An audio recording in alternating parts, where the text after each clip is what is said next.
नमस्कार दोस्तों, progressive classes में आपका स्वागत है। आज है तारीख 22 सितंबर और आज हम डिस्कस करने जा रहे हैं 22 सितंबर के महत्वपूर्ण न्यूज़ एवं एडिटोरियल को जो राष्ट्रीय संस्करण में आए हैं। इसके अलावा हम डिस्कस करेंगे 21 सितंबर के भी न्यूज़ को एवं एडिटोरियल्स को। चूँकि आज बहुत ज़्यादा इंपॉर्टेंट एडिटोरियल्स हमें देखने को नहीं मिले हैं, तो 21 और 22 दोनों ही तारीख के एडिटोरियल्स एवं न्यूज़ आज हम यहाँ पे डिस्कस करने जा रहे हैं। जिसमें जो पहला न्यूज़ है हमारे पास वो है कि तीसरा स्वदेशी परमाणु रिएक्टर जो है ऊर्जा उत्पादन के लिए तैयार है। ये जो ऊर्जा उत्पादन के लिए तैयार है परमाणु रिएक्टर, हम बात कर रहे हैं राजस्थान का रावत भाटा जो परमाणु ऊर्जा परियोजना है। ये प्रेशराइज्ड हैवी वाटर की नई श्रृंखला का पहला रिएक्टर होगा और यहाँ से 700 मेगावाट की क्षमता वाला रिएक्टर ऊर्जा उत्पादन करेगा। इससे पहले जो है गुजरात का काकड़ापारा जो है परमाणु विद्युत स्टेशन में 700 मेगावाट का 2 रिएक्टर वाणिज्यिक परिचालन शुरू कर चुका था। अब जानते हैं जो परमाणु ऊर्जा निगम लिमिटेड है, यह 700 मेगावाट क्षमता की 16 स्वदेशी परमाणु ऊर्जा जो रिएक्टर है वो स्थापित कर रही है। 700 मेगावाट क्षमता वाले 16 स्वदेशी परमाणु रिएक्टर स्थापित कर रही है, जिसमें जो रावत भाटा का जो रिएक्टर है ये इस दिशा में एक तीसरा रिएक्टर है। इससे पहले काकड़ापाड़ा का भी जो स्टेशन उसको शुरू किया गया था। तो ये हमारे पास न्यूज़ है। इसके अलावा कहा जा रहा है कि परमाणु ऊर्जा निगम लिमिटेड वर्तमान में 8180 मेगावाट क्षमता वाले 24 रिएक्टर का संचालन कर रहा है और इसके अलावा 8800 मेगावाट क्षमता वाली 8 इकाइयाँ निर्माणाधीन हैं।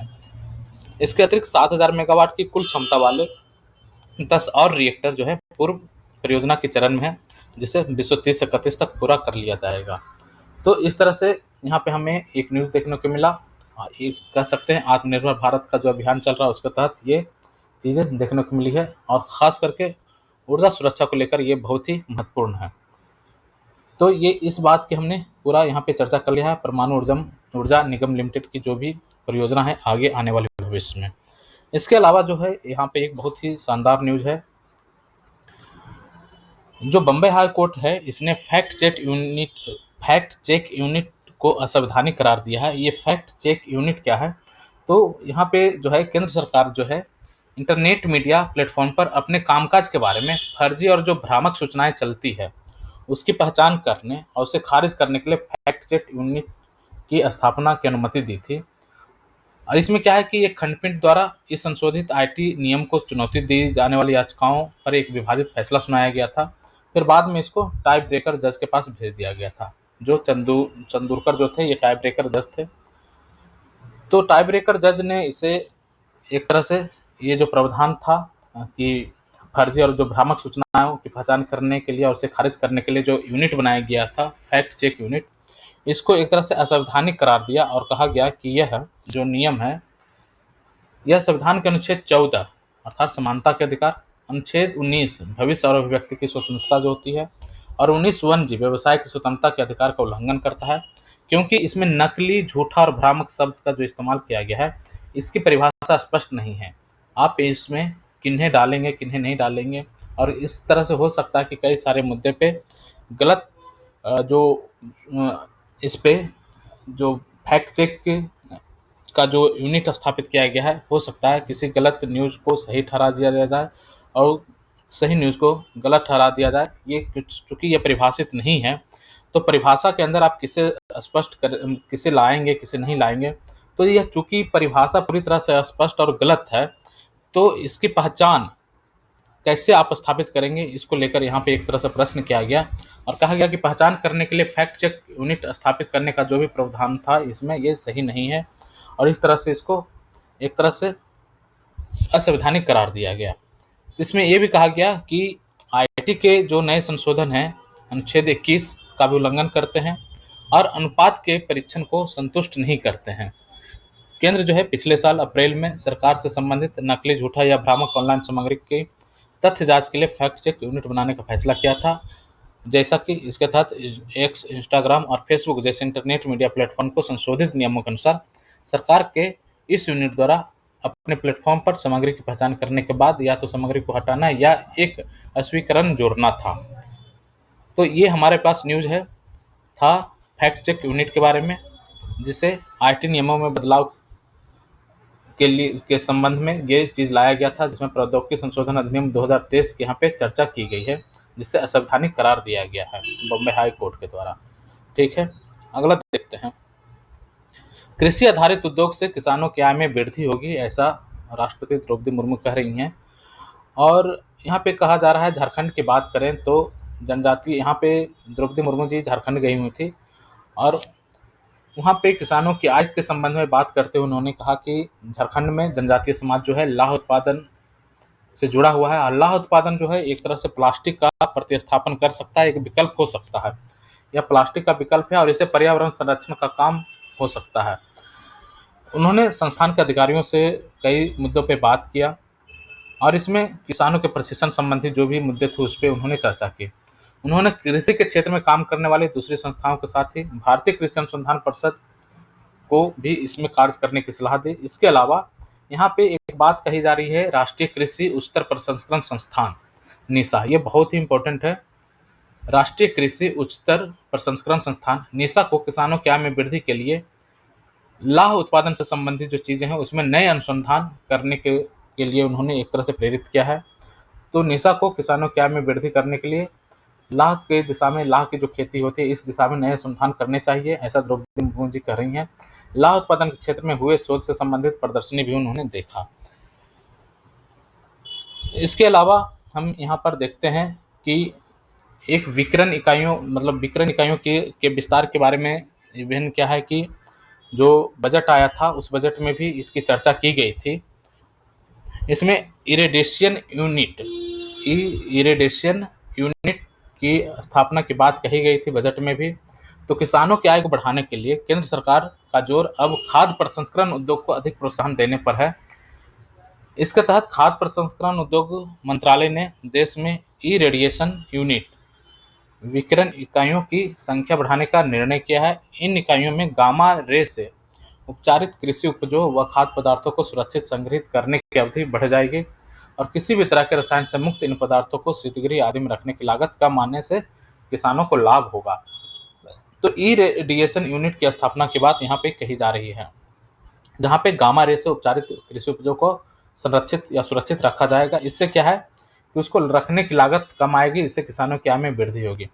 ऐसा इसलिए कहा जा रहा है कि यदि देखें कि इरेडिएशन जो है यूनिट में गामा रे से जो गुजारा जाता है खाद्य पदार्थ को, तो इस खाद्य विकिरण से जो है खाद्य पदार्थ पर कोई निगेटिव असर नहीं पड़ता है, बल्कि यह सूक्ष्मजीव और कीटाणुओं से सुरक्षित हो जाता है।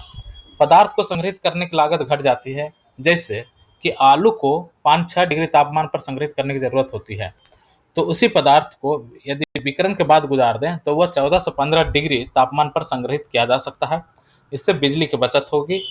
उन्होंने कहा भविष्य में इकाइयों की संख्या 500 तक पहुंचाने का लक्ष्य है हमारा, और वर्ष 2000 से 2024 तक देश में सिर्फ 28 इरेडिएशन इकाइयों की स्थापना हो सकी थी। अब इसे हमें 500 पहुंचाना है, 500 तक इरेडिएशन यूनिट स्थापित करने की बात कही गई है। ये कहाँ पे कहा गया था? वर्ल्ड फूड इंडिया में आए बार्क के प्रतिनिधि ने ऐसा कहा था। ठीक है, तो बार्क के प्रतिनिधि भी इसमें शामिल थे। और यहाँ पे कहा गया कि खाद्य प्रसंस्करण उद्योग मंत्रालय हाल ही में देश में 50 नई इरेडिएशन यूनिट लगाने की घोषणा की है। इसके लिए निजी कंपनियों से प्रस्ताव मांगे गए हैं और मंत्रालय जो है एटॉमिक एनर्जी विभाग के अधीन संचालित भाभा एटॉमिक रिसर्च सेंटर के साथ काम कर रहा है। तो खाद्य प्रसंस्करण उद्योग मंत्रालय जो है बार्क के साथ मिलकर काम कर रहा है और बार्क ने ऐसे विचार व्यक्त किए कि जो अभी हमने ऊपर चर्चा किया कि ये गामा रे से हम इसको गुजारते हैं। और इसमें एक एग्जांपल दिया गया आलू का कि यदि हम उसको क्या है कि उसे 5 से 6 डिग्री सेल्सियस पे हमें तापमान पर रखना होता है, लेकिन यदि हम इसे गामा रेडिएशन से गुजारते हैं तो यह 14 से 15 डिग्री तापमान पर भी संग्रहित किया जा सकता है। इससे बिजली की बचत होगी और किसानों की आय में वृद्धि होगी। अगला देखते हैं, तो ये खाद्य प्रसंस्करण के क्षेत्र में ये यहाँ पे हमने एक टॉपिक को डिस्कस किया था। अगला है इसरो जो है इस साल के आखिरी तक गगनयान को लॉन्च कर देगा और यह देश का पहला मानव अंतरिक्ष मिशन होगा गगनयान, और इस वर्ष के अंत तक लॉन्च कर दिया गया, ऐसा इसरो के अध्यक्ष सोमनाथ कह रहे हैं। यहाँ स्पेस एक्सपो में इसरो प्रमुख ने बताया गगनयान जो है लॉन्च के लिए तैयार है, हम इसे साल के आखिर में लॉन्च कर देंगे। इसके अलावा यहाँ पे जो और मुख्य न्यूज दिख रहा है इसमें है कि भारतीय अंतरिक्ष यात्रियों को धरती से निचली कक्षा में भेजना और दीर्घकालिक मानव अंतरिक्ष अन्वेषण कार्यक्रम की नींव रखना इस गगनयान का उद्देश्य है। तो उद्देश्य क्या है गगनयान का? हमने देख लिया कि निचली कक्षा में मानव को भेजना अंतरिक्ष यात्रियों को भेजना और दीर्घकालिक मानव अंतरिक्ष अन्वेषण के कार्यक्रम की नींव रखना है। चंद्रयान 4 के बारे में भी सोमनाथ ने कहा कि इंजीनियरिंग कार्य इसमें पूरा हो गया और मंत्रिमंडल जो है अभी हाल ही में चंद्रयान 4 को अपनी मंजूरी भी दिया है। तो आने वाले कुछ महीने में इसके बारे में भी विशेष जानकारी प्राप्त हो जाएगी हमें। चंद्रयान 3 की सफलता के बाद भारत अब अंतरिक्ष क्षेत्र में और बड़ी छलांग लगाने की तैयारी में है। 18 सितंबर को केंद्रीय मंत्रिमंडल ने चंद्रयान 4 को अंतरिक्ष स्टेशन और वीनस ऑर्बिटर मिशन को मंजूरी दी है और अंतरिक्ष स्टेशन 2028 तक स्थापित किए जाएंगे। तो अभी केंद्रीय कैबिनेट ने लगभग 4 जो प्रमुख परियोजनाओं को मंजूरी दिया है, उसमें 2028 तक इन सारी परियोजनाओं को पूरा करने का उद्देश्य है, जिसमें गगनयान तो हालांकि इस साल के अंत तक हो जाएगा। उसके अलावा वीनस ऑर्बिटर है, चंद्रयान 4 है और सबसे बड़ा बात जो है ये अंतरिक्ष स्टेशन जो हमारा स्थापित होने वाला है वो 2028 तक स्थापित हो जाएगा। तो यह बहुत ही इंपॉर्टेंट है कि हमारा जो अंतरिक्ष स्टेशन मिशन है वो कब स्थापित कर दिया जाएगा, वो 2028 तक। अगला देखते हैं, डेयरी समितियों से बदलेगी 1 लाख गाँवों की किस्मत। अभी हमने पिछले ही दिन 20 तारीख के एडिटोरियल में हमने व्हाइट रेवोल्यूशन 2 के बारे में चर्चा किया था। तो व्हाइट रेवोल्यूशन 2 का ही यहाँ पे एक आर्टिकल आया हुआ है। इसमें कहा गया है कि दूसरी श्वेत क्रांति से रोजाना 1000 लाख लीटर दूध का संग्रहण होने लगेगा। 5 वर्षों के भीतर 56,000 नई डेयरी सहकारी समितियां बनाने का लक्ष्य है। तो ग्रामीण अर्थतंत्र को रफ्तार देने के लिए श्वेत क्रांति 2 की शुरुआत की गई है और ये 1 लाख गांव में इसकी शुरुआत होने जा रही है। 5 वर्षों के दौरान 56,586 नई डेयरी सहकारी समितियां बनेगी। मिल्क पुलिंग पॉइंट्स की स्थापना होनी है। इसमें गाँव को कवर किया जाना है जहां अभी डेयरी समितियां नहीं बन पाई हैं। लगभग 5.5 दशक के अंतराल के बाद या दूसरी श्वेत क्रांति के तहत पशुपालन, दूध उत्पादन, संग्रहण और निर्यात पर फोकस किया जा रहा है। अभी देश के 1,59,000 से ज़्यादा गांव में डेयरी से जुड़ी सहकारी समितियां क्रियाशील हैं। इसके जरिए प्रतिदिन औसतन जो है 590 लाख लीटर दूध खरीद हो रही है। अगले 5 वर्षों में इसे 50% बढ़ाते हुए लगभग 1,000 लाख लीटर करना है। तो अगले 5 साल में जो हमारा दूध उत्पादन मतलब ये जो खरीद है सहकारी समितियों के माध्यम से, इसे हमें 1,000 लाख लीटर तक करना है।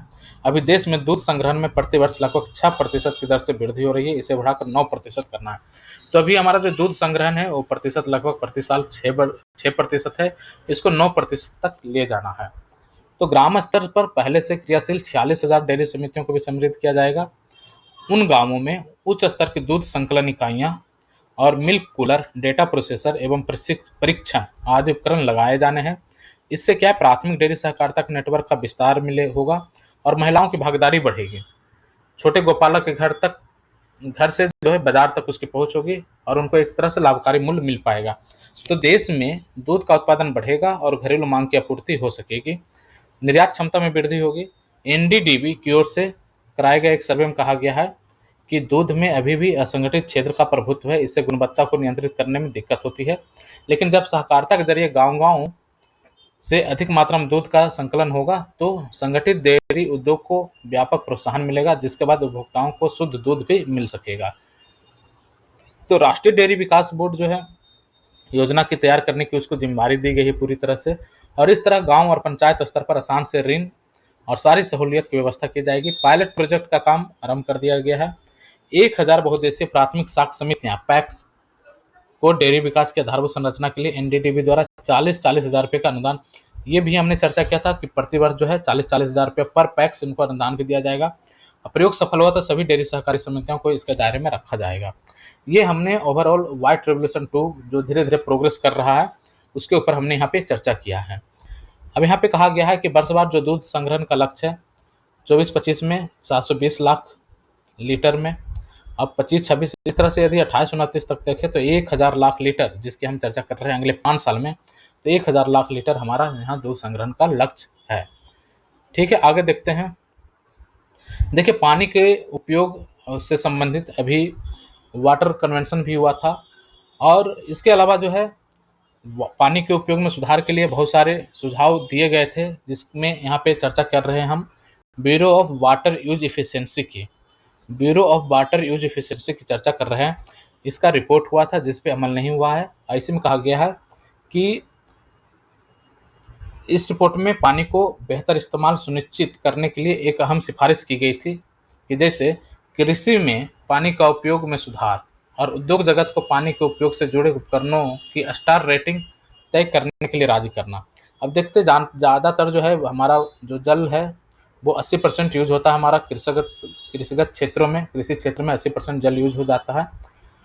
इसके बाद जो उद्योग में यूज होता है, तो ऐसा कहा गया था कि जो भी कृषि में अथवा जो उद्योग में उद्योग जगत को पानी के उपयोग से जुड़े जो उपकरण हैं उसकी स्टार रेटिंग तय होनी चाहिए, जो नहीं हो पाया। केंद्र सरकार के एक अधिकारी के मुताबिक रिपोर्ट के कई बिंदुओं को स्वीकार किया गया है, जैसे कि राष्ट्रीय जल नीति के तहत पानी के उपयोग की क्षमता में सुधार के लिए 4 वर्ष का रोडमैप बनाना।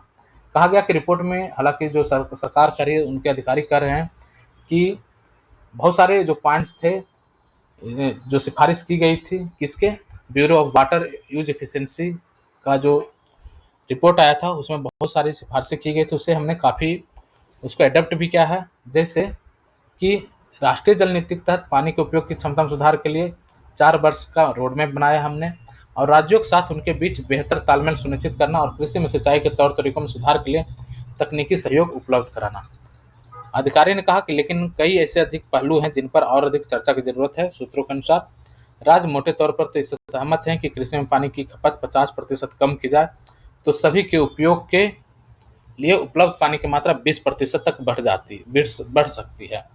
तो लेकिन वे इसके लिए कोई समय सीमा तय करने अथवा किसानों के मामले में कुछ सख्त कदम उठाने के पक्ष में नहीं है। समस्या यही है, किसानों का मामला है तो कोई भी राज्य सरकार इसमें हस्तक्षेप करने से बच रही है कि पानी जो कंज्यूम होता है कृषि में 80%, यदि हम यहाँ पर इसे 50% तक लेकर चले जाएं तो ये कम से कम हमारा 20 से 30% तक हमारा जो पानी की उपलब्धता बढ़ जाएगी। लेकिन राज्य जो है इसके लिए कोई समय सीमा तय करने के पक्ष में नहीं है, और किसानों से जुड़ा हुआ मामला है तो कदम उठाने में भी हिचक रहे हैं। तो कृषि में कुल उपलब्ध पानी का हमने 80% इस्तेमाल किया जाता है, ये हमने चर्चा किया है। ठीक यही स्थिति घरेलू इस्तेमाल वाले पानी की अनिवार्य मीटरिंग की भी है। यहाँ पे अनिवार्य मीटरिंग की बात कही जा रही है कि घरेलू इस्तेमाल जो हम करते हैं पानी का, तो यही कारण है कि पानी के संदर्भ में एक केंद्रीय प्राधिकरण बनाने के ब्यूरो के सुझाव को भी फिलहाल, तो ब्यूरो जो है इसने एक केंद्रीय प्राधिकरण बनाने की भी बात कही थी, तो ये भी ठंडा अवस्था में चला गया है। तो ब्यूरो ने इस प्राधिकरण को कानून शक्ति देने का सुझाव भी दिया था, लेकिन 15 से अधिक राज्यों ने इस प्रस्ताव से असहमति जताई। उन्हें लगता है कि पानी के मामले में किसी नई केंद्रीय व्यवस्था की जरूरत नहीं है। ब्यूरो ने उद्योग इस्तेमाल होने वाले उपकरणों की रेटिंग करने की जरूरत जताई थी, लेकिन ताकि लोगों को पता चल सके कि वे जिस पानी का उपयोग कर रहे हैं वो पानी खर्च करने के मामले में कितना किफ़ायती है। तो ये ओवरऑल वाटर कंजर्वेशन को लेकर हमने यहाँ पे चर्चा किया है कि किस तरह से bureau of water use efficiency की जो सिफारिशें थी उसे लागू करने में दिक्कतें आ रही है और उसे लागू नहीं किया जा सका है। हालांकि कुछ मामलों में लागू किया गया है, लेकिन फिर भी अभी बहुत सारा काम यहाँ पे किया जाना बाकी है। अब देखिए यहाँ पे जो एक एडिटोरियल है वो है मजबूत होती भारत अमेरिका के, ये भारत अमेरिका के संबंध के बारे में है। अभी आप जानते हैं कि क्वाड का समिट हो रहा है, यहाँ पर मोदी जी गए हुए हैं क्वाड समिट को अटेंड करने के लिए। तो यहाँ पे इसी कारण अमेरिका और भारत की जो दोस्ती है उसके बारे में यहाँ पे एडिटोरियल आया है। ऐसा कहा जा रहा है, ये श्री राम चौलिया हैं, ये कह रहे हैं कि भावुक होकर अमेरिका को भारत को दुश्मन करार देना आसान है, लेकिन वैश्विक पटल पर देश के उत्थान के लिए उसकी मित्रता अनिवार्य है। तो प्रधानमंत्री जो है 2014 से अब तक 8 बार केवल एक देश की यात्रा की है और वो है अमेरिका। तो अमेरिका को प्राथमिकता देने के पीछे मोदी जी की सोच यह है कि उसे भारत के उत्थान हेतु जितने लाभ प्राप्त होते हैं उतने अन्य कहीं से प्राप्त नहीं होते। भारत का मुख्य लक्ष्य है आर्थिक विकास, तकनीकी प्रगति, सैन्य शक्ति में बढ़ोतरी और भू राजनीतिक संतुलन। ये बहुत ही इंपॉर्टेंट है। आर्थिक विकास, तकनीकी प्रगति, सैन्य शक्ति और भू राजनीतिक संतुलन, इन सब की पूर्ति में अमेरिका की अहम भूमिका होती है। तो व्यापार में आज अमेरिका भारत का सबसे बड़ा साझेदार है। दोनों देश के बीच वस्तु और सेवाओं का सालाना कारोबार $200 अरब का है। तो भारत और अमेरिका के बीच जो वस्तु और सेवा का सालाना कारोबार है लगभग $200 अरब का है। केंद्रीय वाणिज्य मंत्री पीयूष गोयल ने अनुमान लगाया कि 2030 तक यह व्यापार 3 गुना बढ़ जाएगा। तो 2030 तक यह तिगुना होने की संभावना है। अन्य वाणिज्यिक साझेदारों के मुकाबले अमेरिका के साथ भारत को व्यापार अधिशेष भी मिलता है। तो भारत की राष्ट्रीय आय का करीब 50% व्यापार से आता है। भारत की राष्ट्रीय आय का करीब 50% व्यापार से आता है और इसलिए अमेरिका से भारत की आर्थिक उन्नति का सीधा संबंध है। यहाँ पे कहा जा रहा है कि एक तो हमारा अभी $200 अरब का उसके साथ सालाना कारोबार होता है, 2030 तक यह तिगुना हो जाएगा। हमें जो है व्यापार अधिशेष प्राप्त होता है अमेरिका से। हम जानते हैं कि जो हमारा राष्ट्रीय आय है उसका 50% हमारे ट्रेड से आता है लगभग। तो इस रूप में हम जो अमेरिका की है उसका अमेरिका के साथ जो हमारा संबंध है उसका हमारे आर्थिक उन्नति से सीधा संबंध है। आगामी दशकों में भारत को विशाल अर्थव्यवस्था बनाने के लिए अमेरिका के साथ व्यापार और विदेशी निवेश निर्णायक होंगे। हालांकि भारत में विदेशी निवेश के मोर्चे पर सिंगापुर और मॉरिशस को प्रथम एवं द्वितीय स्थान जाता है, लेकिन वास्तव में तीसरे स्थान पर विराजमान अमेरिका ही हमारे देश में ठोस विदेशी पूंजी लेकर आता है। अमेरिका निवेश से भारत में केवल सेवाओं को ही फायदा नहीं हुआ बल्कि औद्योगिकरण में भी अहम भूमिका है। जैसे मोटर वाहन, रसायन, इलेक्ट्रॉनिक्स, खाद्य प्रसंस्करण, स्वच्छ ऊर्जा, अंतरिक्ष प्रौद्योगिकी और रक्षा जैसे विभिन्न विनिर्माण क्षेत्रों में अमेरिकी निवेशक भारत में सक्रिय हैं। उनके द्वारा लाखों भारतीयों को रोजगार मिल रहा है। प्रधानमंत्री मोदी, जिन्होंने स्वयं के बारे में कहा था कि गुजराती होने के नाते व्यापार मेरे खून में है, भली भांति जानते हैं कि अमेरिका जैसे संपन्न देश में बसे पूंजीपतियों को आकर्षित करके भारत लाने में ही राष्ट्र का हित है। अपने हर अमेरिकी दौरे में वह वहाँ के व्यापार जगत के दिग्गजों संघ से मिलते हैं और उन्हें भारत में निवेश करने के लिए प्रेरित करते हैं। चाहे आर्टिफिशियल इंटेलिजेंस हो, क्वांटम कंप्यूटिंग हो, सेमीकंडक्टर अथवा बायोटेक्नोलॉजी, इसमें अत्याधुनिक व्यवसाय में महारत हासिल करने वाला कोई एक देश है तो वही अमेरिका है। और ऐसी उभरती हुई तकनीक के मामले में भी अमेरिका शीर्ष पर है। तो इसी को देखते हुए मोदी सरकार ने अमेरिका के साथ महत्वपूर्ण उभरती प्रौद्योगिकी पहल आईसेट के अंतर्गत अनेक तकनीकों को के सह विकास और सह निर्णय पर जोर दिया है। सह विकास और सह निर्णय पर जोर दिया गया है। ऐसे तकनीक के दोहरे उपयोग होते हैं, उससे सैन्य आधुनिकीकरण होता है, तकनीक का सह निर्माण होता है और राष्ट्रीय सुरक्षा सलाहकार के नेतृत्व में ये सारी चीज़ें चलाई जा रही है।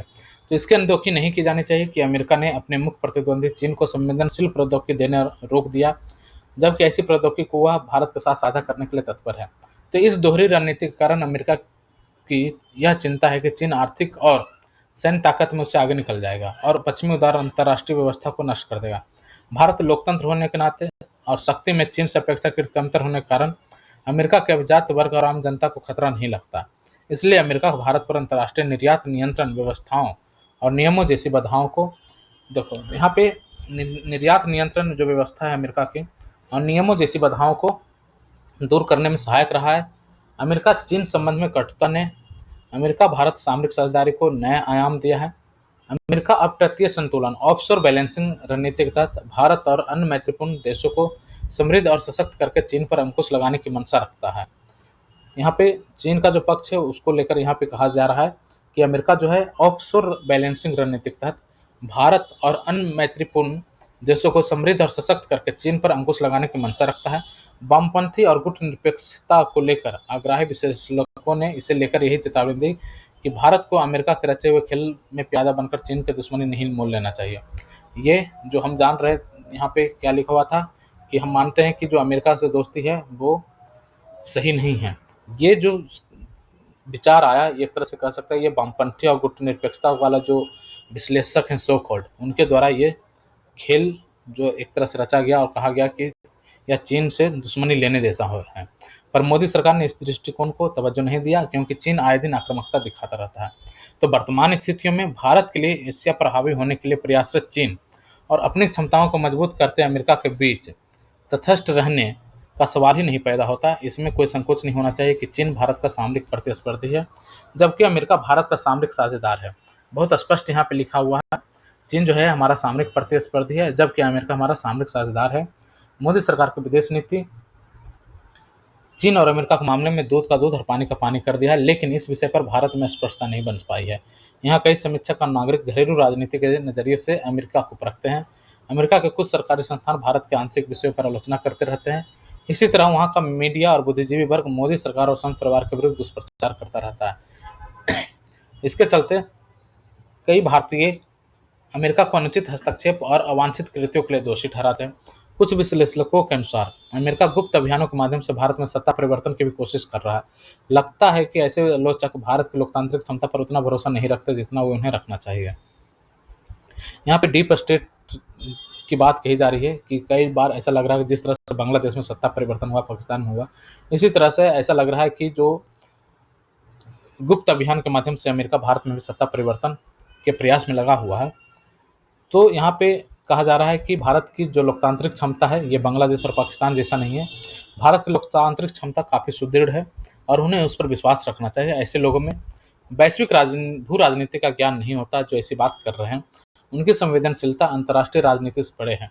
अमेरिका को भारत का दुश्मन करार देना, उसे चालबाज कहना आसान है, किंतु वैश्विक पटल पर भारत के उत्थान के लिए अमेरिका की मित्रता अनिवार्य है। यह मानना पड़ेगा कि अफगानिस्तान, बांग्लादेश और म्यांमार जैसे पड़ोसियों के मामले को लेकर भारत और अमेरिका के बीच अपेक्षित तालमेल नहीं रहा। फिर भी समग्रता से देखा जाए तो अमेरिका की दोस्ती हमारे लिए कारगर रही है और आगे भी रहेगी। विदेश नीति में राष्ट्रीय हित को सर्वोपरि रखकर हमें इस मैत्री को संभालकर आगे ले जाना होगा। ये जो लेख है अंतर्राष्ट्रीय मामलों के विशेषज्ञ हैं, फ्रेंड इंडिया क्लोजिस्ट के इसके लेखक हैं। तो ठीक है, ये श्री राम चौलिया जी हैं और इन्होंने भारत अमेरिका का जो एक मैत्रीपूर्ण संबंध है उसको लेकर यहाँ पे इन्होंने चर्चा किया। और दूसरा जो पक्ष है कि अमेरिका के साथ दोस्ती ये सही नहीं है, उस पक्ष को भी यहाँ पे उजागर किया गया है।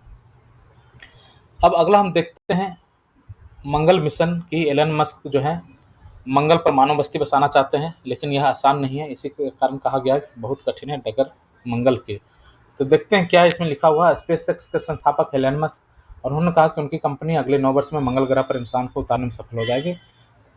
उनका लक्ष्य है कि 20 वर्षों में मंगल पर एक ऐसी रिहायशी बस्ती बसा देंगे जो अपनी आवश्यकताओं को स्वयं पूरा करने में सक्षम होगा।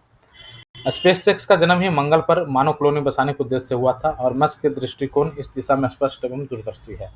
तो मंगल और पृथ्वी में पहली नज़र में कई समानताएं दिखती है। मंगल और पृथ्वी में पहली जो नज़र है उसमें कई समानताएं दिखती हैं जो इसे पृथ्वी जैसा ग्रह बताती है या बनाती है। तो मंगल का घूर्णन काल लगभग वैसे ही जैसा भारत का जैसा पृथ्वी का है, 24.6 घंटा, जो पृथ्वी के दिन रात चक्र के बराबर है। मंगल की सतह पर पहाड़, घाटी, मैदान भी है जो पृथ्वी की भौगोलिक संरचना से मिलती जुलती है। पानी की उपस्थिति के भी संकेत मिले हैं, लेकिन कुछ भिन्नताएं भी है जो मंगल को मानव बस्तियों में तब्दील करने में बड़ी चुनौती पेश करती है। मंगल पर तो वायु पर्याप्त है, मंगल पर ना तो वायु है और ना ही सूरज का प्रकाश है। देखिए यहाँ पे कहा गया है कि ठीक है, मंगल जो 24.6 घंटा में पूरा एक चक्र पूरा करता है जैसे पृथ्वी करता है। वहाँ पर भी भौगोलिक संरचनाएं लगभग वैसे ही पहाड़ है, घाटी, मैदान है। लेकिन यदि दूसरा पक्ष जो देखें तो मंगल पर ना तो वायु है और ना ही सूरज का प्रकाश है। वहाँ का अधिकतम तापमान अंटार्कटिका के न्यूनतम तापमान के लगभग बराबर है। वहाँ का अधिकतम तापमान जो है अंटार्कटिका के न्यूनतम तापमान के बराबर है। हानिकारक सौर किरणें मंगल की सतह पर सीधा अटैक करती है। इसका वायुमंडल जो 95% कार्बन डाइऑक्साइड से बना है, हमारे लिए दम घोटू है। CO2 है वहाँ पे 95% के आसपास। हालांकि विज्ञानियों का मानना है कि मंगल के वातावरण को पृथ्वी जैसा बनाना संभव है। मंगल को बदलने और उसे पृथ्वी जैसा बनाने के विचार को विज्ञानियों ने टेराफॉर्मेशन नाम दिया है। तो भले ही यह विचार रोमांचक लगता हो, लेकिन टेराफॉर्मिंग आसान नहीं है। इसके साथ कई समस्याएं जुड़ी हुई हैं। मंगल को आबाद करने के लिए 2 चीज़ महत्वपूर्ण है: वायुमंडल का निर्माण तथा स्थिर व गर्म रखना। इससे जुड़ा एक सुझाव यह है कि अगर मंगल पर परमाणु विस्फोट किए जाएं तो इससे वातावरण रहने लायक बन जाएगा। परमाणु हथियारों के विस्फोट से कार्बन डाइऑक्साइड निकलेगी जिससे ग्रीन हाउस गैस पैदा होगा और मंगल ग्रह की ठंडी जलवायु गर्म हो जाएगी। मस्क का यही मानना है कि लेकिन इस तकनीक में काफ़ी पैसा खर्च होगा और इसके साथ कई खतरे भी है। कहा जा रहा है कि चूंकि मंगल में जो टेम्परेचर है काफ़ी लो है, तो वहाँ पे परमाणु विस्फोट करा दिया जाए जिससे कि CO2 निकलेगी और इससे ग्रीन हाउस पैदा होगा और एक तरह से मंगल ग्रह का जो जलवायु है वो थोड़ी गर्म हो जाएगी, ऐसा यहाँ पे कहा गया है। लेकिन इसमें काफ़ी खर्च है। विस्फोट से मंगल का वातावरण बहुत ठंडा हो सकता है जिससे वहाँ का तापमान गर्म होने के बजाय और ठंडा भी हो सकता है। तो विस्फोट से राख और धूल की चादर मंगल को ढक लेगी जिससे वहाँ के औसत तापमान में गिरावट आएगी और वहाँ नाभिकीय शीत, न्यूक्लियर विंटर शुरू हो सकता है। इससे मंगल ग्रह के वातावरण और उसकी सतह पर विकिरण फैलने का भी खतरा है जो हमारे भविष्य की इकलौती उम्मीद यानी मंगल को भी तबाह कर सकता है।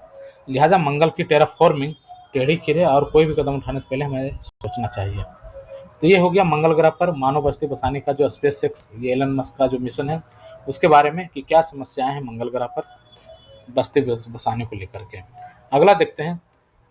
अभी जो कैबिनेट है हाल ही में एक साथ एक चुनाव को मंजूरी दिया है। तो इसमें भारत में निरंतर होने वाले चुनाव से अनेक प्रकार के नुकसान भी देखने में आते हैं। तो इन सारे मुद्दों पे हम यहाँ पे चर्चा करेंगे। वन कंट्री वन इलेक्शन को लेकर यहाँ पे चर्चा करेंगे। तो इसमें कहा गया कि एक साथ चुनाव से कई सारी समस्या होती है, काफ़ी समय बर्बाद होता है। तो इस हिसाब से यहाँ पे एक तरह से डिसीजन लिया गया कैबिनेट के द्वारा और एक तरह से सैद्धांतिक मंजूरी मिल गई है। अब जो है अब राज्यसभा लोकसभा में जाएगा, उसके बाद 2/3 पास होने के बाद फिर जो स्टेट हैं वहाँ पे मतलब 50% से अधिक स्टेट में वो पास होगा, उसके बाद ये विधेयक कानून बन जाएगा। यहाँ पे कहा गया है कि विधानसभा और स्थानीय निकायों का चुनाव कराना है, लोकसभा के साथ साथ विधानसभा और स्थानीय निकाय। तो हालांकि जो रिकमेंडेशन आया उसमें कहा गया कि लोकसभा विधानसभा का एक साथ कराएंगे और उसके 100 दिनों के भीतर हम स्थानीय निकायों का चुनाव कराएंगे। तो फिलहाल अभी इसकी राह इतनी आसान नहीं दिख रही है। इसे लागू करने के लिए सरकार को एक नहीं बल्कि दो दो संविधान संशोधन विधेयक को पास कराना होगा, जिसके तहत संविधान में कई बदलाव करने पड़ेंगे। उल्लेखनीय है कि रामनाथ कोविंद द्वारा लोकसभा चुनाव से पहले ये रिपोर्ट पेश की गई थी, हालांकि अब इसे केंद्रीय मंत्रिमंडल द्वारा मंजूरी मिली है। तो इसे आगामी शीतकालीन सत्र में संसद में पेश होगा और साथ ही विभिन्न दल इस पर अपनी एकजुट राय पेश करेंगे। तो इसका लाभ क्या होगा? तो इसका लाभ होगा कि देश की प्रगति को एक नई दिशा मिलेगी। देश में बार बार चुनाव पे जो खर्च होता है वो बचेगा, धनराशि बचेगी, शिक्षा और स्वास्थ्य जैसे कार्यों में उसका उपयोग कर पाएंगे और एक साथ चुनाव होने से आर्थिक बोझ घटेगा। वर्ष 2019 में लोकसभा चुनाव में 1100 करोड़ रुपये और 2014 में बढ़कर यह 4000 करोड़ तक पहुंच गया। वहीं सेंटर फॉर मीडिया स्टडीज की एक रिपोर्ट बताती है कि 2019 के लोकसभा चुनाव में 60,000 करोड़ रुपये खर्च किए गए थे। इसी प्रकार राज्य विधानसभा के चुनाव में भी यही स्थिति नजर आती है। इसलिए पूरे देश में एक साथ चुनाव कराने से चुनावी खर्च का आंकड़ा घटेगा, साथ ही बार बार चुनाव के कारण आचार संहिता जो लगती है वो नहीं लगेगा। इससे विकास कार्य बाधित नहीं हो पाएगा और शिक्षा क्षेत्र में अत्यधिक जो एक तरह से दुष्प्रभावित हो जाता है वो ठीक होगा। अलग अलग चुनाव से काला धन अत्यधिक प्रवाह होता है, यदि एक साथ चुनाव होगा तो काले धन का प्रवाह भी निश्चित रूप से कमेगा और उस पर रोक लेगा। साथ ही लोकसभा और विधानसभा चुनाव एक साथ होने से आपसी सौहार्द भी बढ़ेगा, क्योंकि चुनाव में बार बार जाति धर्म का मुद्दा नहीं उठेगा और आम आदमी को भी इन तमाम परेशानियों से मुक्ति मिलेगी। 2 चरण में चुनाव पर विचार। अब यहाँ पे एक विचार व्यक्त किया गया है कि एक साथ जो चुनाव है तो उसमें उसे हम 2 चरण में चुनाव पर विचार करें। तो कहा जा रहा है कि सारे चुनाव एक साथ कराने के बजाय उसको 2 चरण में कराने का फॉर्मूला पर काम करें, तो यह बेहद आसान हो जाएगा। अमेरिका में 2 चरण में सारे चुनाव होते हैं। एक बार राष्ट्रपति का चुनाव होता है और फिर मध्यावधि चुनाव होते हैं। इस फॉर्मूले पर भारत में लोकसभा के साथ आधे राज्यों के चुनाव हो सकते हैं और उसके बाद दूसरे चरण में आधे राज्यों का। यहाँ पर एक विचार व्यक्त किया गया कि ठीक है, 1 कंट्री 1 इलेक्शन आ गया, लेकिन हम इसको 2 चरण में कराएं तो ज़्यादा अच्छा होगा। लोकसभा और आधे विधानसभा का एक साथ करा दें, उसके बाद आधे राज्यों का चुनाव बाद में कराएं दूसरे चरण में। तो गौरतलब है कि लोकसभा चुनाव के साथ या इससे 6 महीना आगे पीछे महाराष्ट्र और झारखंड, तेलंगाना, सिक्किम, अरुणाचल, आंध्रा, राजस्थान, मध्य प्रदेश, छत्तीसगढ़ का चुनाव होता है। लोकसभा चुनाव से 1 साल पहले कर्नाटक विधानसभा, लगभग 9 महीने बाद दिल्ली का विधानसभा चुनाव होता है। इन चुनावों को लोकसभा के साथ चलने वाले चरण में मिलाया जा सकता है। इसका एक फायदा यह होगा कि अगर किसी कारण से राज्य में सरकार गिरती है तो दोबारा चुनाव के लिए इंतजार नहीं करना पड़ेगा, जो नज़दीकी चरण होगा उसमें उसका चुनाव हो जाएगा। लेकिन एक साथ चुनाव में बड़ी समस्या है, इसमें विधानसभा के बीच में ही भंग नहीं होने का कानून भी बनाना होगा। तो कहा जा रहा है कि एक साथ चुनाव में बड़ी समस्या यह है कि इसमें विधानसभा के बीच में भंग नहीं होने का कानून भी बनाना होगा। अगर ऐसा कानून नहीं बनता है तो विधानसभा का कार्यकाल छोटा या जोड़ तोड़ की सरकार बनेगी या राज्यों को राष्ट्रपति शासन में रहना पड़ेगा। इसलिए सरकार को सहमति और तार्किक पद्धति की ओर बढ़ना चाहिए और सभी दलों से मिलकर सहमति बनाकर किसी पर निर्णय पहुंचना चाहिए। कहा जा रहा है यहाँ पर कि मध्यावधि चुनाव होता है और विधानसभा बीच में भंग होती है, तो उसमें हम फिर क्या कर पाएंगे, कैसे क्या करेंगे? तो ऐसा कहा जा रहा है कि यहाँ पे हमें उससे क्या है कि कार्यकाल हो सकता है कि किसी फिर राज्य विधानसभा का छोटा हो जाए या फिर जोड़ तोड़ की सरकार बनने लग जाएगी, या हो सकता है कि राष्ट्रपति शासन लगाना पड़ जाए। चुनाव की जो चुनौतियां हैं उसके बारे में हम देखते हैं कि एक चुनाव देश के हित में विकास को परिलक्षित करता है, लेकिन इससे कुछ समस्याओं का सामना भी करना होगा। एक चुनाव से क्षेत्रीय पार्टियों पर संकट आ सकता है, उनके क्षेत्रीय संसाधन सीमित हो सकते हैं, क्षेत्रीय मुद्दे खत्म हो सकते हैं और चुनाव परिणाम में देरी भी हो सकती है। साथ ही अतिरिक्त केंद्रीय और सैनिक बलों की आवश्यकता होगी, अतः इनकी भारी संख्या में नियुक्ति की जरूरत पड़ेगी। एक साथ चुनाव कराने के लिए ईवीएम की पर्याप्त आवश्यकता पड़ेगी, क्योंकि वर्तमान में 12 से 15 लाख ईवीएम का उपयोग किया जाता है, लेकिन जब एक चुनाव होंगे तो उसके लिए लगभग 30 लाख ईवीएम की आवश्यकता होगी। इसके साथ वीवीपैट भी लगाने होंगे। इन सब को पूरा करने के लिए 4-5 हज़ार करोड़ रुपए की अतिरिक्त आवश्यकता होगी। निश्चित ही पूंजीगत खर्च बढ़ेगा, लेकिन वहीं एक साथ चुनाव से सार्वजनिक धन की बचत भी होगी। दूसरी ओर प्रशासनिक सेटअप और सुरक्षा बलों पर भी भार कम होगा तथा सरकार की नीतियों का समय पर क्रियान्वयन सुनिश्चित हो सकेगा और यह भी सुनिश्चित होगा कि प्रशासनिक मशीनरी चुनावी गतिविधियों में संलग्न रहने के बजाय विकासात्मक गतिविधियों में लगी रहे। ये तो बहुत ही अच्छा आर्टिकल था। इसमें क्या लाभ होंगे, क्या समस्याएं हैं, एक विचार भी यहाँ दिया गया 2 चरण में चुनाव पर विचार जो यूएसए में होता है और इसके सामने क्या चुनौतियां हैं, इस पे हमने यहाँ पे विस्तार से चर्चा किया है। अगला देखते हैं नीतिगत निर्णय लेने की अड़चने के ऊपर है। यहाँ पर यह है साथ एक चुनाव के संबंध में यहाँ पर यह आर्टिकल है प्रमोद भार्गव का और ये कह रहे हैं कि अनेक समानताओं, विसंगतियों और विरोधाभासों के बावजूद भारत एक सांस्कृतिक राष्ट्रवाद के सूत्र से बंधा हुआ है। निर्वाचन प्रक्रिया राष्ट्र को एक ऐसी संवैधानिक व्यवस्था देती है जिससे विभिन्न स्वभाव वाली राजनीतिक शक्तियों को केंद्रीय एवं प्रांतीय सत्ता में भागीदारी का अवसर मिलता है। उसके कारण लोकतांत्रिक प्रक्रिया गतिशील होती है जो देश की अखंडता और संप्रभुता के प्रति जवाबदेह होती है। तो देश में मानव संसाधन सबसे बड़ी पूंजी है, लिहाजा बार बार चुनाव की स्थितियां बनती है तो मनुष्य का ध्यान बढ़ता है और समय एवं पूंजी दोनों का एक तरह से क्षय होता है, क्षरण होता है। तो इस दौरान आदर्श आचार संहिता लागू होती है और प्रशासनिक स्थिरता बनी रहती है। इससे जन कल्याणकारी योजनाएं प्रभावित होती है। तो एक साथ चुनाव के पक्ष में यह तर्क दिया जाता है कि देश प्रत्येक 6 माह के बाद चुनावी मोड में आ जाता है और ऐसे में सरकार के नीतिगत फैसले लेने में कठिनाइयां होती है। दूसरी, नीतियों को कानूनी रूप देने में अतिरिक्त विलंब भी हो जाता है।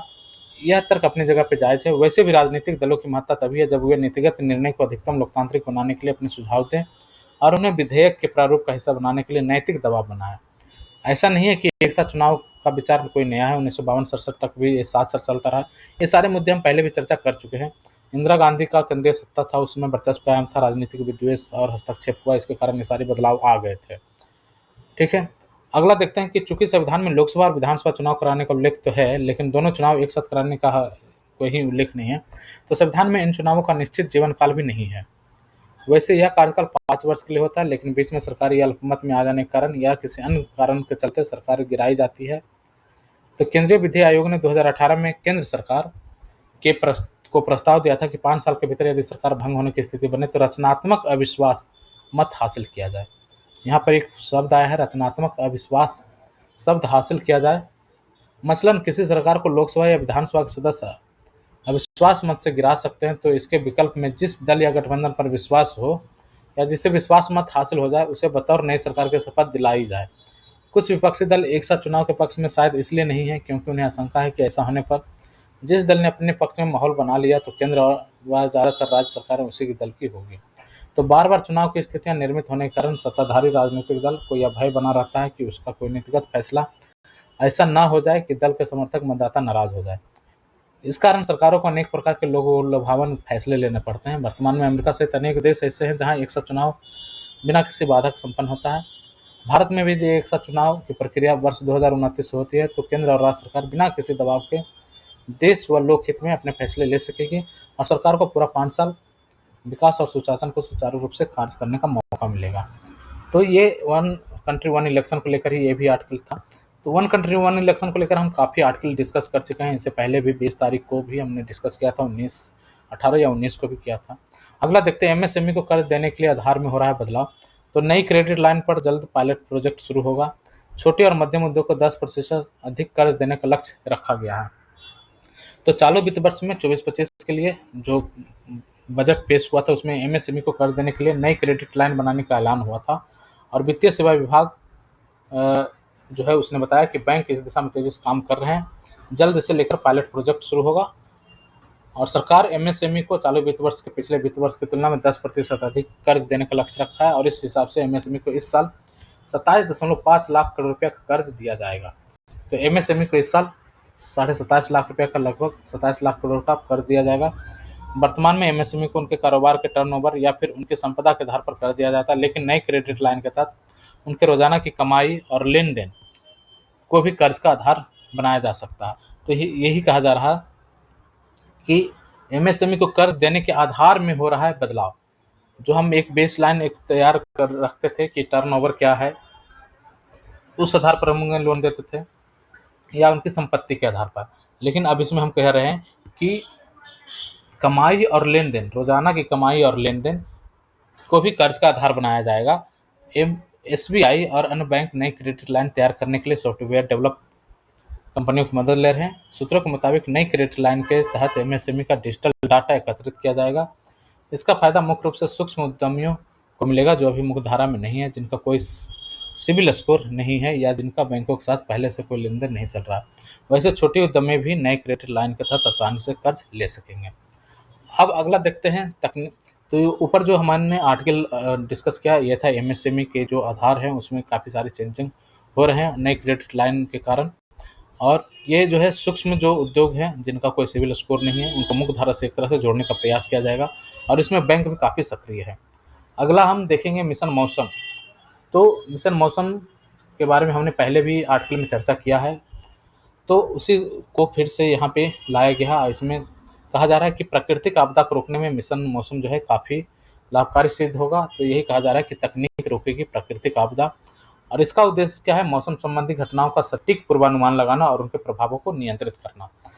जलवायु परिवर्तन आज के सामने दुनिया के सामने एक सबसे बड़ी चुनौती है। भारत जैसे विविध भौगोलिक परिस्थितियों वाले देश में इसका असर और भी ज़्यादा महसूस किया जाता है। कभी अत्यधिक बारिश हो जाता है, बाढ़ आ जाता है, सूखा होता है। तो ये सारी मौसम परिस्थितियाँ देश के विकास और जनजीवन को प्रभावित करती है। तो ये जो चुनौतियाँ इससे निपटने के लिए सरकार मिशन मौसम की शुरुआत की थी। मिशन मौसम का उद्देश्य है मौसम संबंधी घटनाओं का सटीक पूर्वानुमान लगाना और उनके प्रभावों को नियंत्रित करना। पूर्वानुमान लगाना और प्रभावों को नियंत्रित करना। यह परियोजना न केवल मौसम की भविष्यवाणी करने की क्षमता को बढ़ाएगा बल्कि आवश्यकता पड़ने पर कृत्रिम वर्षा या अत्यधिक वर्षा को रोकने जैसी तकनीक को भी विकसित करेगा। इसके अलावा यह मिशन आकाशीय बिजली और बादल फटने जैसी खतरनाक घटनाओं को रोकने में भी सहायक होगा। तो इस मिशन का पहला चरण 2026 तक चलेगा। इसमें देश भर में 70 नए रडार, उच्च क्षमता वाले कंप्यूटर और 10 विंडो प्रोफाइलर और 10 रेडियोमीटर स्थापित किए जाएंगे। ये उपकरण मौसम की गतिविधियों पर नजर रखेंगे, उनका विश्लेषण करने में मदद करेंगे। दूसरे चरण में निगरानी क्षमता को बढ़ाने के लिए अतिरिक्त उपग्रह और विमान तैयार किया जाएगा। पुणे स्थित भारतीय मौसम विज्ञान संस्थान में एक विशेष क्लाउड चैम्बर की स्थापना इस मिशन के तहत की जा रही है। तो पुणे के मौसम विज्ञान संस्थान में एक क्लाउड चैम्बर भी स्थापित की जा रही है।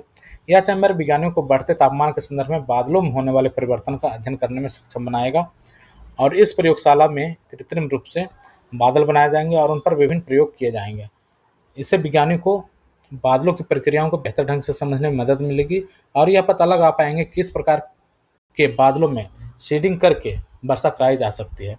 तो क्लाउड सीडिंग एक ऐसी तकनीक है जिसे बादलों में विशेष पदार्थ डालकर वर्षा कराई जाती है। ये पता होगा एल्युमिनियम आयोडाइड, ठीक है। तो एल्युमिनियम आयोडाइड डाल के हम बारिश कराते हैं, आर्टिफिशियल रेन।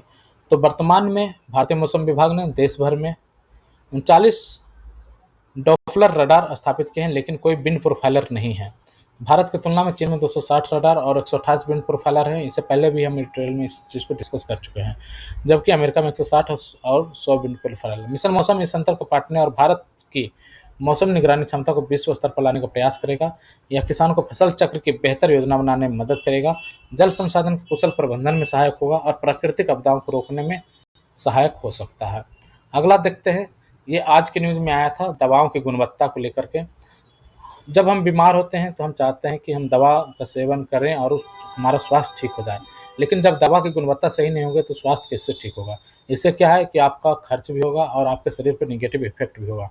हम बात कर रहे हैं हिमाचल प्रदेश के दवा उत्पादन, एक जो हिमाचल प्रदेश से दवा उत्पादन में अग्रणी राज्य है और यहाँ हजारों दवा उद्योग संचालित हो रहे हैं।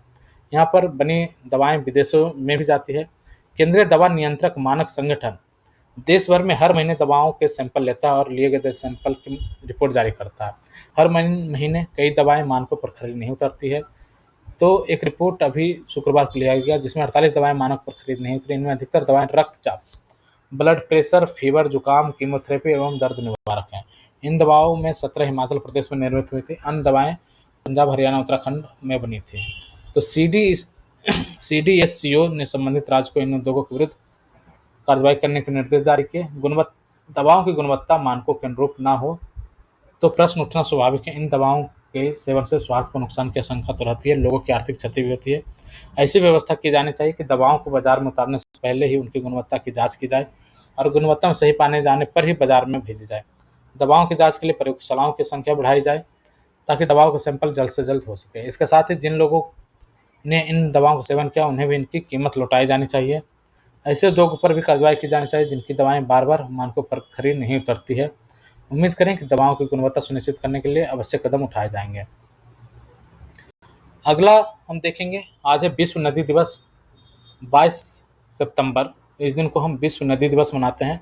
तो उसी के ऊपर भारत की नदियां एवं उनके तंत्र के ऊपर यहाँ पे एक नदी परिषद के अध्यक्ष हैं रमनकांत, तो उनका एक लेख आया है। तो इसमें देख लेते हैं क्या है। भारत की पहचान नदियों के देश के रूप में होती है। यहाँ गंगा पवित्र नदी है, नर्मदा है पौराणिक नदी। अकेले गंगा का अपवाह तंत्र भारत के लगभग 42% जनसंख्या को सिंचित करती है। तो गंगा के अतिरिक्त गंगा का अपवाह तंत्र के अंदर उससे बाहर ऐसी तमाम नदियाँ जिन्हें गंगा से जोड़कर देखा जाता है। तो नदियों का देश सामाजिक, आर्थिक, आध्यात्मिक और सांस्कृतिक विकास में महत्वपूर्ण योगदान देता है नदियाँ। और आज भी देश की सर्वाधिक जनसंख्या घनत्व एवं कृषि का विकास नदी घाटी क्षेत्रों में पाया जाता है। प्राचीन काल में व्यापारिक और यातायात की सुविधा के कारण देश के अधिकांश नगर नदी किनारे विकसित हुए। आज भी देश के लगभग सभी धार्मिक स्थल किसी न किसी रूप में नदी से संबंध रखते हैं। तो भारत की नदियों का क्षेत्रफल के आधार पर 3 प्रकार से बांटा जाता है। जिन नदियों का बेसन 20,000 किलोमीटर या उससे अधिक होता है उसे प्रमुख नदी बेसन कहेंगे, जिसमें करीब 14 नदियां शामिल है। भारत का 84% भूभाग इन नदी बेसिन के अंतर्गत आता है। इसके अतिरिक्त मध्यम अपवाह तंत्र वाले उन नदियों को शामिल किया जाता है जिनका अपवाह तंत्र 2 से 2,000 वर्ग किलोमीटर के बीच में होता है। इसमें देश की लगभग 44 नदी आती हैं। 2,000 वर्ग किलोमीटर से कम अपवाह क्षेत्र वाले नदियां जो होती हैं लघु अपवाह वाले होते हैं, जिसमें पश्चिमी घाट से निकलने वाली प्रमुख नदियां हैं। तो बरसात के दौरान प्रत्येक वर्ष यह देखने को मिलता है कि हिमालय से निकलने वाली नदियां तबाही मचाती है, जबकि प्रायद्वीपीय भारत की नदियां वो उस तरह की पीड़ा नहीं लाती है। इसके लिए हमें यह समझना आवश्यक है कि हिमालय की नदियां नवीन हैं जो अभी अपनी घाटियों का निर्माण कर रही है, जबकि प्रायद्वीपीय नदियां वृद्धावस्था में पहुंच चुकी है। इसके बहुत सारे और रीजन भी है। ठीक है, नदियों का इतना महत्व क्यों है? तो इसके किनारे विश्व के अनेक शहर, सर्वाधिक आबादी बसी है।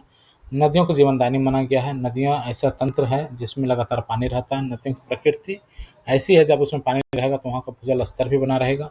नदियों से जहाँ पेयजल आपूर्ति होती है वहीं कृषि क्षेत्र के लिए पानी भी मिलता है। तो नदियाँ अर्थतंत्र की रीढ़ है, उसमें चाहे कृषि हो, पर्यटन हो, जल परिवहन हो। भारत नदियों का देश कहलाता है। भारत में नदियों का मायने आर्थिक के साथ साथ धार्मिक भी है, और तमाम ऋषि मुनियों ने नदियों के किनारे तप करके सिद्धियाँ प्राप्त की हैं। तो भारत के अनेक महापुरुषों ने अपने ज्ञान का प्रकाश भी वहाँ से दिया है। तो भारत में नदियाँ एक दूसरे के पूरक है। नदियों के साथ भारतीय समुदाय का जुड़ाव अधिक गहरा है। नदियों के बिना मानव अस्तित्व संभव नहीं है, लिहाजा हमें इसके संरक्षण की दिशा में कार्य करना चाहिए। अगला हम देखते हैं, ये एक बहुत ही इम्पोर्टेंट आर्टिकल है एक तरह से यहाँ पर, कि विश्व 32 तक $10 ट्रिलियन की इकोनॉमी हो जाएगी हमारी। एक सकल घरेलू उत्पाद जीडीपी में तेज वृद्धि और मैन्युफैक्चरिंग में आ रही मजबूती की बदौलत भारतीय आर्थिकी जो है विश्व 32 तक $10 ट्रिलियन हो जाएगा। आईडीबीआई कैपिटल का ये रिपोर्ट है, और इस रिपोर्ट में ऐसा कहा गया है विश्व 30 तक तो तीसरी बन ही जाएगा। भारत जो है मैन्युफैक्चरिंग क्षेत्र में काफ़ी तेज़ी से आगे बढ़ रहा है, और जीडीपी की वृद्धि करने में इसका बहुत बड़ा रोल होने वाला है। मैन्युफैक्चरिंग आधार को मजबूत बनाने और देश को वैश्विक मैन्युफैक्चरिंग हब बनाने के लिए मेक इन इंडिया पहल शुरू की गई थी। तो रिपोर्ट में कहा गया कि भारतीय आर्थिकी को $1 ट्रिलियन तक पहुंचाने में कुल 63 वर्ष का समय लगा। हालांकि बीते दशकों में आर्थिक महत्वपूर्ण वृद्धि हुई, और सिर्फ 7 वर्ष बाद 2017 में भारत $2 ट्रिलियन की आर्थिकी बन गया। 2020 में भारतीय आर्थिकी का आकार $3 ट्रिलियन हो गया मात्र 3 साल में। लेकिन कोरोना महामारी में वृद्धि में नरमी रही और $4 ट्रिलियन की आर्थिकी बनने का समय 2024 के अंत तक पहुंच गया। तो आने वाले वर्षों में भारत का विकास तेजी से होगा। भारत अभी दुनिया की 5वीं बड़ी अर्थव्यवस्था है। 10 वर्ष पहले $1.9 ट्रिलियन था और हम 10वें नंबर पर थे।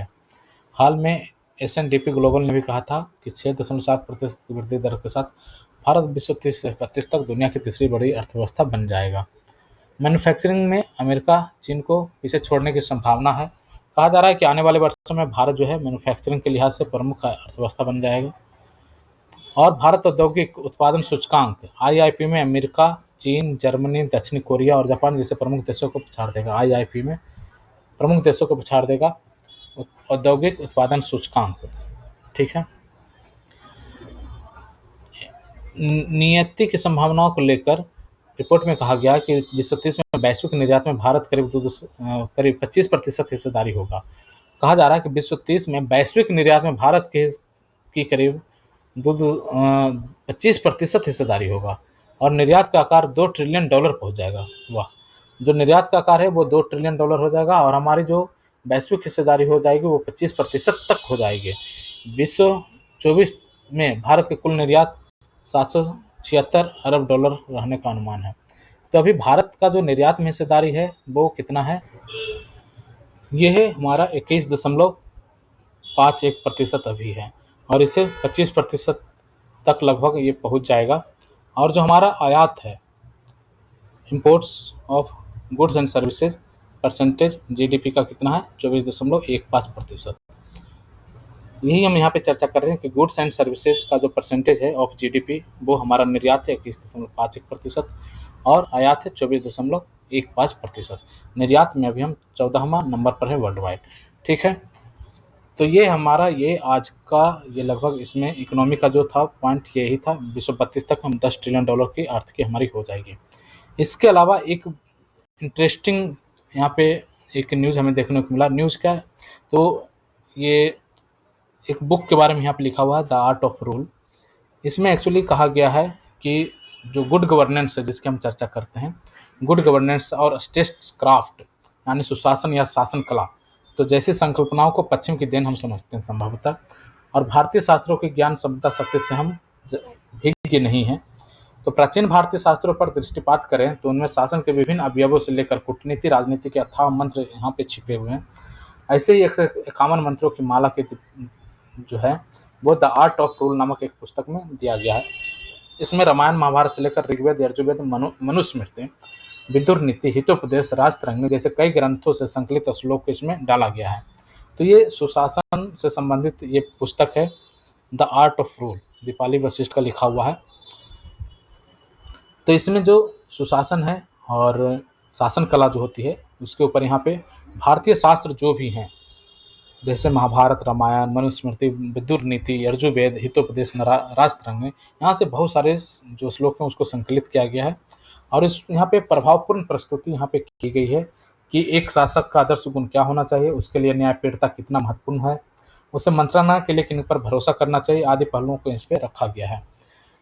व्यापक ग्रंथमाला का सहारा इसमें लिया गया है और इसमें जैसे उल्लिखित है कि पिता ही सर्वभूतानाम राजा भवति धर्मतः, पिता ही सर्वभूतानाम राजा भवति धर्मतः, अर्थात धर्म की दृष्टि से राजा सभी प्राणियों का पालक होता है।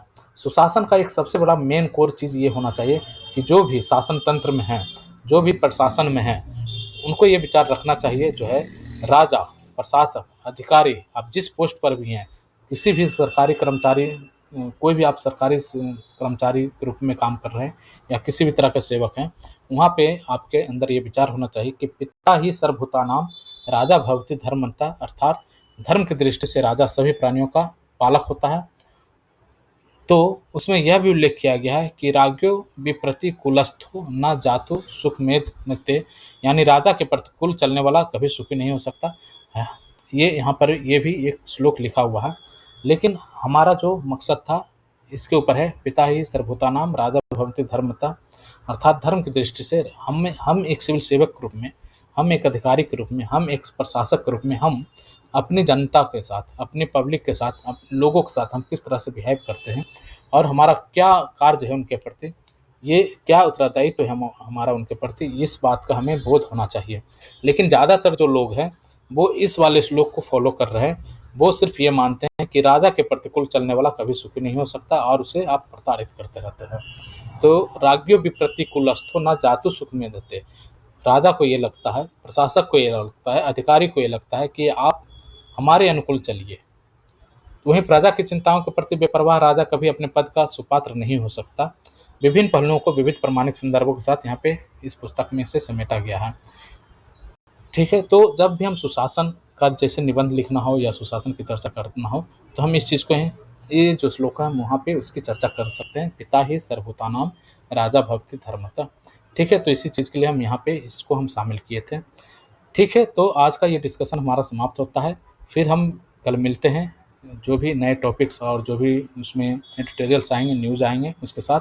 तब तक के लिए धन्यवाद। और आपसे निवेदन है कि आपको ये अच्छा लग रहा है तो आप हमें कमेंट में बताइए, लाइक कीजिए और दोस्तों से बोलिए इस चैनल को सब्सक्राइब करें, तो हमें थोड़ा अच्छा लगेगा और मोटिवेशन के साथ हम इस प्रोग्राम को जो हम कर रहे हैं कि डेली जो हम डिस्कशन कर रहे हैं इसको हम आगे भी बढ़ा पाएंगे।